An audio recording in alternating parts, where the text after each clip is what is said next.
நீ போனா வணக்கண்ணா. சரிண்ணா. செந்தில் என்னடா பண்ணுக்கிறீங்க? ஃபோன் பேசுங்க. பேசிட்டு வா. நீ உள்ள போலாம். ஏன் இங்கே நின்றுக்கிற? நான் வரல. டேய் குணா, என்னடா அதெல்லாம்? ரொம்பலாம் குடிக்கலண்ணா. ஏய் மற்றவங்க கொஞ்சம் பாடலாம் எனக்கு போட்டு வச்சுக்கிறேன். அண்ணா அச்சன் வருத்த போகிறீங்களா? பட்டப்பட்டா என்ன பண்ணலண்ணா என்னண்ணா ஒரு நாள் அசிங்கப்பட்டது மாறாதல்ல. செந்தில் அவனுங்களுக்கு தெரிலன்னா ஓகே, உனக்கு மாடா பொருளை சறுக்கு மாட்டுறது ஒன்றும் பூசு இல்லைடா. ஆனால் நம்ம பண்ண சொல்ல நம்மளே கேஸ் கொடுப்போம். போலீஸ்காரன் நம்மளாண்ட வந்து கேஸ் கொடுங்கன்னு கேட்டு வாங்கிப்போம். நம்ம சொல்கிறது தான் கேஸு, நம்ம கொடுக்குறது தான் பொருள், நம்ம அனுப்புறது தான் ஆள். அப்படி வச்சுக்கணும். இந்த மாதிரி தொழில் செய்ய சொல்ல மொத்த ஜன்மம் நம்மளை நம்பி நிற்கணும்டா. அப்போ தான் நம்மளுக்காக இறங்கி வேலை செய்வாங்க. வீட்டு உள்ள எட்டுன்னு போய் பேசியிருந்துருக்கலாம் இல்லைண்ணா. பொண்டாட்டி பிள்ளை முன்னாடி அடிச்சேண்ணா. உனக்கு தான் ஒத்துக்காதுன்னு தெரிஞ்சில்ல, எதுக்கடா அவங்க கூட சேர்ந்து குடிச்சுக்கிற வேற? டேய் தம்பி, இவனுக்கு ஒரு சோடா வாங்கினோண்ணா. வீட்டுக்குள்ள எட்டுன்னு போய் உங்களை அடிச்சுருந்தேன்னா உங்களால் ஸ்டேஷனுக்கு போன பசங்க உங்களை செய்கிறதுக்கு பொருள் எடுத்துருப்பானுங்கடா. பண்ணி சோடா ஒன்று இல்லப்பா உன்னை கூப்பிட்டு இவன் குடிச்சு வாந்தி எடுப்பாங்க. நம்ம சோடா தெரியாது இன்னும் பக்கத்தில் வாங்கி பசங்க வெளியே வர்றதுக்கு 2-3 நாள் ஆகும். அது வரைக்கும் நீங்கள் ஊர் உள்ள ஜாலியாக சுற்றின்னு தெரிஞ்சிங்கன்னா அவங்க குடும்பத்தில் இருக்கிறவங்களாம் அவங்கள பார்க்க சொல்ல கோவம் வராது. அவங்க ஸ்டேஷனில் கஷ்டப்படுறானுங்க, நீங்கள் வெளியே கஷ்டப்படுறீங்கன்னு தெரிஞ்சால் கொஞ்சம் கூலாவானுங்கடா. அதுக்கு தான் துரத்தி விட்டேன். ரமேஷ்ட பேசி தானே வந்துக்கிறேன். திங்கம்மா அந்த பசங்க வெளியே வந்துடுவாங்க. அதுக்கப்புறம் நானே உங்களுக்கு செட் பண்ணி கொடுக்குறேன். ஃப்ரீயாக தொழில் பண்ணிங்கடா.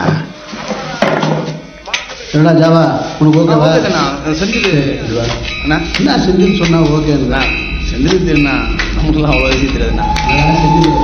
உங்களுக்கு சிசியில் அதெல்லாம்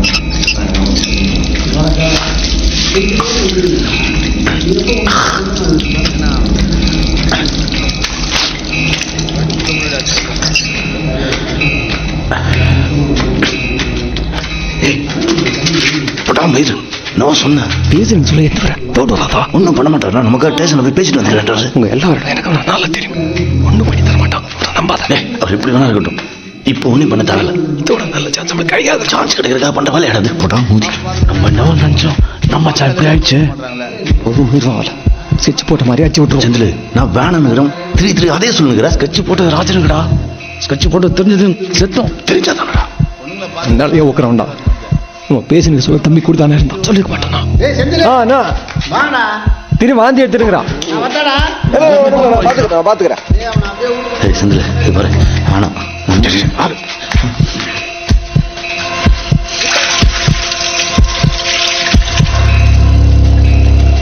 நீ வேற என்ன எட்டி பார்த்துருக்குற?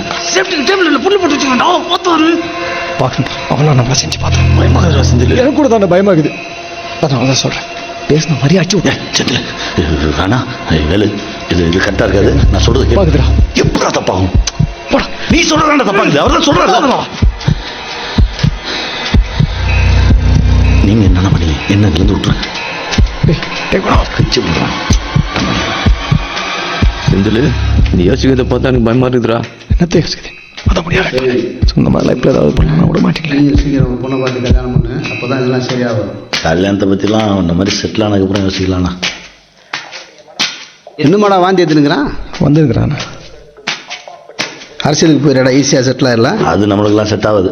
இந்த அவன் தான் முத்தன பண்ண. செந்தில் எனக்கும் தெரியும்டா, நீ அரசியலுக்கு தான் போகணுன்னா நான் சொல்கிறதுக்கு இந்த முத்தண்ணை பின்னாடி மட்டும் போவாத. அந்த ஆளுக்கு ஒன்றுமே தரலடா. இவ்வளோ தம்மடு. அடுத்து ஜானகி அம்மா வருவார், நெடுஞ்சலியம் வருவார்னு சொல்லுங்கிறாரு. யார் என்ன வேணா சொல்லட்டும், நான் சொல்கிறது தான் நடக்க போகுது. அடுத்து ஜெயலலிதா தான் வரப்போகிறாங்க. அதே பின்னா ஆரம்பிக்கிறாப்புல நெடுஞ்செழியங்கிறாப்புல இருக்கிறாங்க. ஆனால் அவனுக்குலாம் வயசாகி போச்சுடா. ஏன்னா திருநாவாசிக்கிறாப்புலையா யூத்தா? அவர் தான் அந்த அம்மாவை டாப்புக்கு தூக்கின்னு வர போகிறார். எப்போ அவங்க எல்லாருமா சேர்ந்து வண்டியை விட்டு அந்த அம்மாவை கீழே தந்தாங்களோ அப்போவே இவங்கெல்லாம் கீழே விழுந்தாங்க. அந்த அம்மா டாப்புக்கு போயிடுச்சு. தலைவர் இன்னும் சாவே இல்லை தெரியுமா உனக்கு? இதனோட பேய் கதை. நிறைய பேர் தெரியாது. சீக்கிரம் மாட்டினது அவர் கையில் கட்டிக்கிறாரில்ல வாட்ச். அது அமெரிக்காவில் செட்டிங் பண்ணது. ஹார்ட் நின்றுச்சுன்னா வாட்ச் நின்றும். இப்போ வரைக்கும் வாட்ச் நிற்காத ஓடி நிற்குது. உனக்கு யார் சொன்னா? நேற்று நம்ம பிள்ளைங்க சமயதாண்ட போய் காது வச்சு கேட்டுக்கிறானுங்க. டிக் டிக் டிக் டிக் டிக்னு ஓடினே இருக்குதான். எதையாவது ஓடிட்டு இருக்காரா?